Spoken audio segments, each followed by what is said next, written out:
This is the new Mercedes GLS, and according to Mercedes, it's the S-Class of SUVs. But is it really? Well, I'm going to try and find out in this video by driving it on-road. Yeah. Taking it off-road.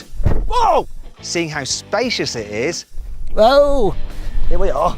Trying out its technology. Yes! It's working! Taking it to the car wash. Using it to park a big trailer. No sake. Making it dance. Yeah! And of course, poking it with a stick. We have some real exhaust in there. Now guys, make sure you subscribe to this channel so you don't miss any of our reviews, and hit that bell icon so you're alerted when we make a new upload. For a change, I'm going to start this review by taking the new Mercedes GLS off-road. So this one is fitted with the upgraded off-road pack, so I've got some underbody protection. I've also got a low range mode. I'm about to go down a steep descent. I'm not actually going to use low range mode for this, but what I am going to do is put the car into off-road plus mode. I'm also going to raise up the air suspension, and I can actually start a little game that is built into the car's infotainment system, which will basically grade my ability to drive off-road. So start that up. So we've got hill descent control, and it's slowing the car down. Now as standard, this model comes with air suspension, but you can upgrade it with something called e-active body control. And it's a bit like what you had in the S-Class, where it can monitor the road ahead, and it uses a camera just up there to do that, and sensors in the body as well to know what the wheels are doing, and it can alter each wheel individually, and it figures out where I'm getting close to some bushes, so the car figures out what to do with the suspension to maximize traction at each wheel. What is remarkable is how comfy this is. Normally when you're off-roading, you're getting shaken around like this, but because you've got that system fitted to the car, it's working out what to do with the suspension, that it's just leveling it off and basically just walking me, a bit like a cat, down this steep hill. Now I'm getting some comments here on the screen saying, do not brake when descent control is operational, so I can just let the car do it. I was feathering the brakes, so I'll stop that and do as I'm told. Apparently the best any journalist has done down here is 70 points, and I'm on 28. I think I've got some way to go. So I'm being told now to steadily accelerate during axle articulation, because this is going to really test the car now, because this is very tricky. So I should accelerate slowly, apparently. The car's actually braking, and it's telling me to accelerate more steadily. I can't do it more steadily, car. So now it's getting pretty tricky. I'm going to take the car up into level 3. So here we go.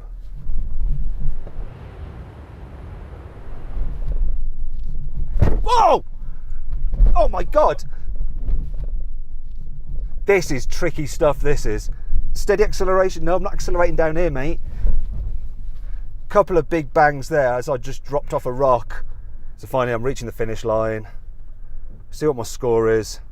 41 out of 100, which is sort of, could do better, but not totally terrible. Now I should point out to you guys that when I went over that big bang, whoa, it shocked the car's suspension system, and so it's thrown up a malfunction. Now the car probably isn't broken, but it just needs to check all its sensors to make sure that everything's fine, and to do that I have to turn it off and on again. And if when I turn it on again it's still showing, then I've damaged the car. So let's find out. Come on, I hope I haven't broken it, because it's going to cost me a lot of money. Ah, thankfully, the car is all right. We can get on with the journey. Okay, so now the track's leveling out a bit. I'm going to lower the air suspension into setting 1, which means that I can go above 12 miles an hour. Actually, do you know what? Let's see what it's like being in the back seat when you're going off-road. I'm just going to hop into the back then. Right, so here we are, back seats of the new GLS. Well, I say back seats, it's the middle row, because of course it has 3 rows as standard. This is the 6-seater version, so we've got individual chairs, which I quite like because you have these armrests. Now I have the car and it's fully relaxed position, so seat as reclined as I can have it, as far back as I can have it as well. And yes, there is loads of room. We're driving off-road, and it feels suitably comfortable. Once again, that e-active body control, using that camera, looking at undulations in the road and just smoothing things out. In fact, it feels like I'm on a normal road. And if you want to see the difference that it has having this e-active body control. I'm going to show you a little cutaway now where you can see one car with it and one car without it going over undulations. It really is quite incredible. What's it like though in the very back of this car? Well, I'm going to give it a chance. I'm going to move my seat into the fully forward position. Oh, it's pretty hard to do because of the seat belt is not happy. Okay, so that's fully forward. I'll put it upright a little bit. Now this is still really spacious and comfy. Let's see what it's like back there. Bear with me. Oh, here we are. Just pop this up. So, Mercedes has tried to make this car as roomy in the back as possible. People over 6 foot will be okay in the very back, and the floor is fairly flat as well. I should probably put my seatbelt on actually. You have the largest panoramic glass roof fitted to any production car, apparently. There is one small complaint I have though. In a BMW X7 you have an extra portion here, which does make it feel a bit light in the very back of the BMW. In fact, if you want to see my full in-depth video review of the X7, just click up there on the pop-out banner to watch that video review. But I must say it's quite comfy back here. And we've got some mod cons, such as we've got 2 USB charging points there, another 2 over the other side. In fact, in total, this car has 11 USB charging points. So enough for everyone to charge their mobile devices. Now you might be wondering, wait a minute, this is a 6-seater. I thought the GLS was a 7-seater. Well, it is. You can get it with 7 seats as well. And if you get the 7-seater version, you can upgrade it to have a special rear infotainment package where you have a tablet in the center armrest, which allows you to control various features on the car. You can even control the massage function of the middle row seats if you have that fitted as well. So it's all super comfortable. And that's what Mercedes is about, comfort.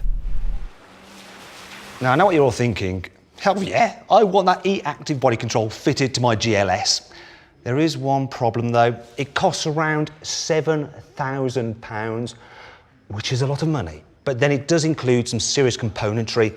So you basically have the normal air suspension there, but then it adds a separate chamber here, and then you have a special electrically controlled pump, and what that can do is pump oil or remove it from that chamber, which effectively moves the wheel up and down, and of course you have that on each corner, hence the cost.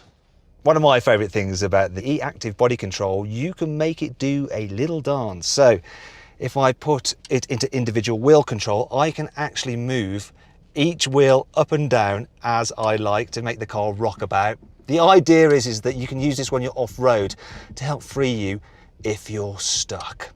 Also, if you really are stuck, say in sand, you can make it jump up and down on the spot, so it kind of gets jiggy with it. Yeah. If the GLS is a rockin', you can actually come knocking because it's just bouncing up and down on its suspension trying to get free. Nothing untoward happening at all, no. Yeah! Yeah! It's like the rodeo! Right then, let's talk about the design, because this thing is absolutely massive. It's even bigger than a BMW X7. So it's over 5.2 meters long and it's taller and wider than the previous GLS. And it's certainly imposing, but I just need to go and get something. Yes, an American rustic car wow stick of truth. So I want to check for fake vents. These are real there, they're real there, but we have some fakery down here. Now we'll move to the back, and as we do, you'll notice this thing's riding on 23-inch alloy wheels. The wheel sizes actually start at 19s, and when you see the 19s, they look diddy compared to these 23s. Big question is though, at the back, have we got some fake exhaust? So, well, we've got a fake surround, but at least in here on this particular V8 petrol model, we have some real exhaust in there. Now on the diesel model, they're completely fake. And apparently there's a little bit of an internal argument going on within Mercedes. Some people want them to scrap the fake exhaust, whereas others want to continue. Now, why don't you send a message to them? So click on the pop-out banner up there on the top right-hand corner of the screen to vote if you think they should just scrap the fake exhaust, and I'll pass the results on to Mercedes. This GLS is absolutely packed full of kit to help make your life as easy as possible. So I've got the augmented reality sat nav. I'm approaching a junction, and rather than just telling me left or right on the screen, it's going to flip up a little live feed from a camera just up there, and then it's going to superimpose directions over it, and it's telling me to turn right with the graphic on the screen. So I cannot get it wrong unless I'm a total moron. Yeah. No comments about that, thank you guys. This particular car is also fitted with the Driving Assistance Plus package. So that includes a clever cruise control system, so it's using radar and cameras to keep me a safe distance from my car in front. It's also hooking me up to the middle of the lane and steering. Now, you shouldn't actually do this with your hands off, but I need to illustrate it to you guys. It's the only way I can do it. That's my disclaimer. Don't do it yourself at home. Now, this system actually has another feature. So I've got a slow moving lorry in front of me, and if I put the indicator on, the car will use its sensors to check that the lane is clear next to me, and it's going to take me around that slow lorry.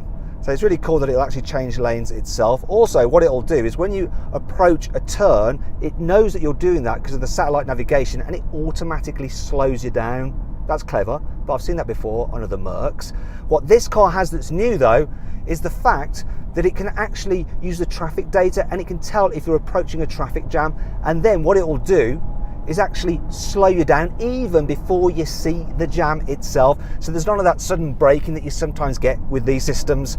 So it just makes it all very comfortable and relaxing. So let it change lane again itself, because why should I have to bother, eh?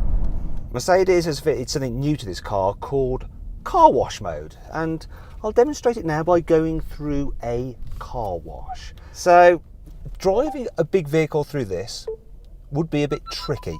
But what I can do is just hit this button on here to put the car into car wash mode. Now what that's going to do is fold in the mirrors. If you're in a European car, it'll shut the sunroof and the windows. It's not allowed to in the US for some legal reasons.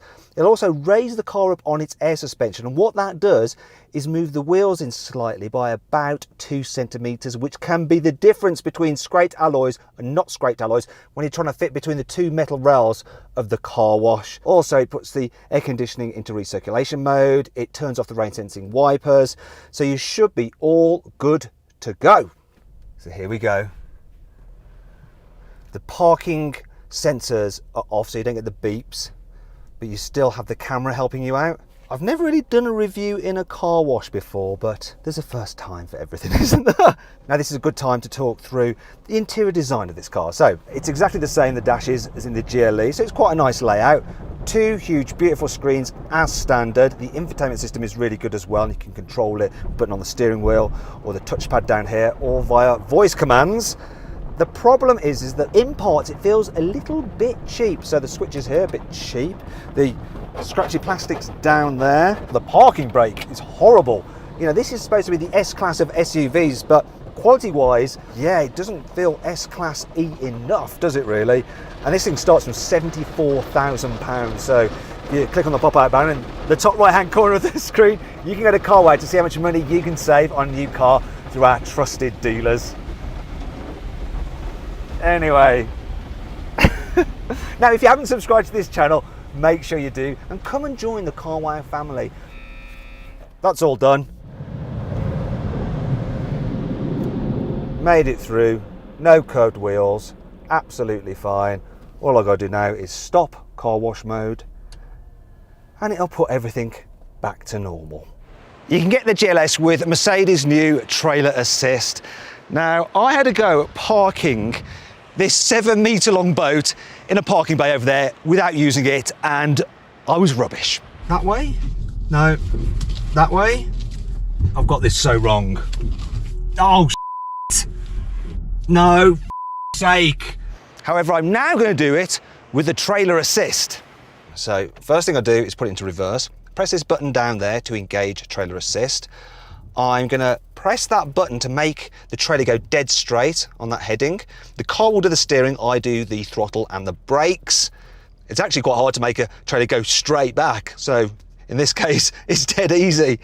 Now I'm going to move it to that setting so I can change the angle of the trailer to what I think I need to get into that spot. I think that should do it. Once again, it's doing the steering. My poor little brain isn't having to think about doing the steering in the opposite direction to moving the actual trailer. Here we go, come on. Oh, much easier. Look at that. That's it set up. Now all I have to do is press that button and make the trailer go straight back on that heading.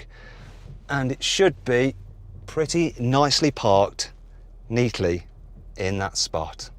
Done. One of the great things about having a big ass car is that you also have a big ass boot. In fact, the GLS's load capacity is class leading regardless of which configuration you have it in. So here it's in 7-seat format and you have 355 litres of space there, which is about the same as you get in the boot of an A-Class. I'm going to show you how much stuff you can actually cram into it below the window line right now. Not bad. Now let's try it in 5-seater mode. To fold the seats down, I just press these buttons here. This is the bit where I demonstrate the boot, but the seats are playing up. I actually had a similar problem with the GLE when I had it, with its middle road. Yeah. So the guys have managed to get it working again.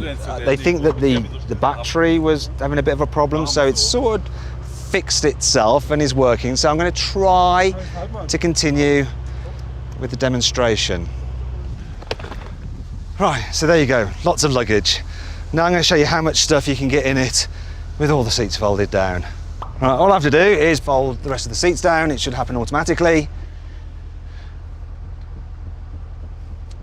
Please stay with the video. You're probably getting really bored of this. And there we go, look. So now we have 2,400 litres of space, which, in case you're wondering, is the same amount of air volume as is in all these basketballs. Okay, so I guess I should appraise this car dynamically. It's a bit hard to here in the States because every road is straight. What I can tell you though is that this car is super comfy over bumps. In that way, it is like the S-Class of SUVs. In fact, I don't think I've been in a comfier SUV than this car. To be fair though, most people driving this car will be cruising along the motorway, and it does go round corners as well as you need an SUV to. Actually, if you have that e-active body control, it does that thing where it will tilt the car into the corner a little bit like a motorcycle to make it feel even more sporty. Although I don't know how sporty a big thing like this is ever going to feel. In terms of engines, well, I'm driving a 4-litre twin-turbo V8. It has 490 horsepower, but it's also supplemented by an electric motor, which when you put your foot down will give you an extra 22 horsepower boost. You can also get a straight 3-litre petrol engine with 370 horsepower. That also has the electric motor boost function as well. There's two diesels, a 350 and a 400D, both are 3-litre straight sixes, one with 290 horsepower, the other with 330, and that's the one we'll get in the UK. Now I should really be driving that diesel because we're not going to get this V8, but do you know what? I didn't want it. I wanted V8 power, and why not? Yeah, much better than a diesel. So then, what's my final verdict on the new Mercedes GLS? Is it really the S-Class of SUVs? And in terms of interior quality, no, it's not quite, but in every other aspect, yes it is. So it's very spacious, it's super comfy to travel in, and it's packed full of groundbreaking technology, which is exactly what you expect from a flagship Mercedes. Do you agree with my verdict? Let me know in the comments section. Also, please subscribe to this channel for more videos, and if you click on the deals box to the right, you can see how much you can save on a new car at CarWow. Or click on the video windows below to watch another of my videos.